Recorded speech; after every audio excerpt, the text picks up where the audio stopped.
യുദ്ധം എന്ന് കേൾക്കുമ്പോൾ ചില ആൾക്കാർക്ക് അത് പണവും പ്രശസ്തിയും വരാനുള്ള ഒരു മാർഗമായിട്ട് അവർ ഉപയോഗിക്കും. നമ്മുടെ രാജ്യത്തെ സൈനികർ അനുഭവിക്കുന്ന ദുരിതമോ അല്ലെങ്കിൽ നമ്മുടെ രാജ്യത്തെ ജനങ്ങളുടെ 26 പേർ മരിച്ച ഭീകരാക്രമണത്തിൽ ആ 26 പേരുടെ കുടുംബത്തിന്റെ ദുഃഖമോ ഒന്നും തന്നെ ഉൾക്കൊള്ളാൻ അവർ തയ്യാറാകില്ല. എങ്ങനെയെങ്കിലും അതിനകത്ത് നിന്ന്, അതായത് കലക്കവെള്ളത്തിൽ മീൻ പിടിക്കുക എന്നുള്ള ചില ആൾക്കാരും നമ്മുടെ സമൂഹത്തിൽ ഉണ്ട് എന്നുള്ളതാണ് നമുക്ക് മനസ്സിലാക്കാൻ സാധിക്കുന്നത്. അങ്ങനെ ഒരാളെ ഇന്ന് നമ്മുടെ രാജ്യം തന്നെ പൊളിച്ചടുക്കിയിട്ടുണ്ട്.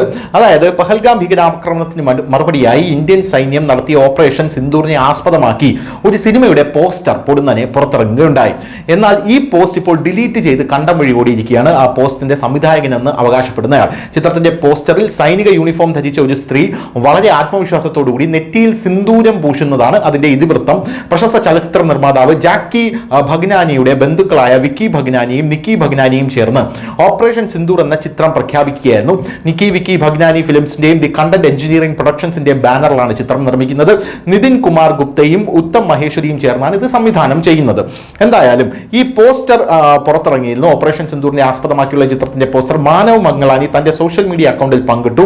എന്നാൽ കടുത്ത എതിർപ്പാണ് ഇയാൾക്കെതിരെ ഉയർന്നു വന്നത് എന്നുള്ളതാണ് പ്രധാനപ്പെട്ട കാര്യം. ഇതോടുകൂടി ഇയാൾ പോസ്റ്റ് മുക്കി മാപ്പ് പറയുകയായിരുന്നു എന്നുള്ളതാണ്. My sincere apologies for recent announcing a film based on operation Sindoor inspired by the recent heroic efforts of Indian armed forces. The intent was never to hurt of provoke anyone sentiments എന്നാണ് അദ്ദേഹം പറഞ്ഞിരിക്കുന്നത്. ഈ പോസ്റ്ററിനെതിരെ ആളുകൾ പ്രതിഷേധിച്ചപ്പോൾ നിക്കി ഭഗ്നാനി ക്ഷമാപണം നടത്തി. ഇന്ത്യയും പാകിസ്ഥാനും തമ്മിലുള്ള സംഘർഷാവസ്ഥയ്ക്കിടയിൽ ഈ ചിത്രം പ്രഖ്യാപിക്കരുതെന്നും പണവും പ്രശസ്തിയും സമ്പാദിക്കാനുള്ള സമയമല്ല ഇത് എന്നുമാണ് പ്രധാനമായും ആളുകൾ മുന്നിലേക്ക് വെച്ച ഒരു വാദം എന്ന് പറയുന്നത്. കടുത്ത എതിർപ്പിനെ തുടർന്ന് മാനവ് മംഗളാനി പോസ്റ്റ് ഡിലീറ്റ് ചെയ്യേണ്ടി വന്നു. വിഷയത്തിൽ അയാൾ ക്ഷമാപണം നടത്തുകയും ചെയ്തിട്ടുണ്ട് എന്നാണ് മനസ്സിലാക്കാൻ സാധിച്ചത്. ഈ സിനിമയുടെ നിർമ്മാതാവും ക്ഷമ ചോദിച്ചിട്ടുണ്ട്. നമ്മുടെ ഇന്ത്യൻ സായുധ സേനയുടെ സമീപകാല വിരോചിതമായ പരിശ്രമങ്ങളിൽ നിന്ന് പ്രചോദനം ഉൾക്കൊണ്ട് ഓപ്പറേഷൻ സിന്ദൂറിനെ അടിസ്ഥാനമാക്കിയുള്ള ഒരു സിനിമ പ്രഖ്യാപിച്ചതിന് ഞാൻ ആത്മാർത്ഥമായി ക്ഷമ ചോദിക്കുന്നുവെന്ന് നിക്കി ഭഗ്നാനി ക്ഷമാപണം നടത്തി തടിയൂരുകയായിരുന്നു. News desk news India Malayalam.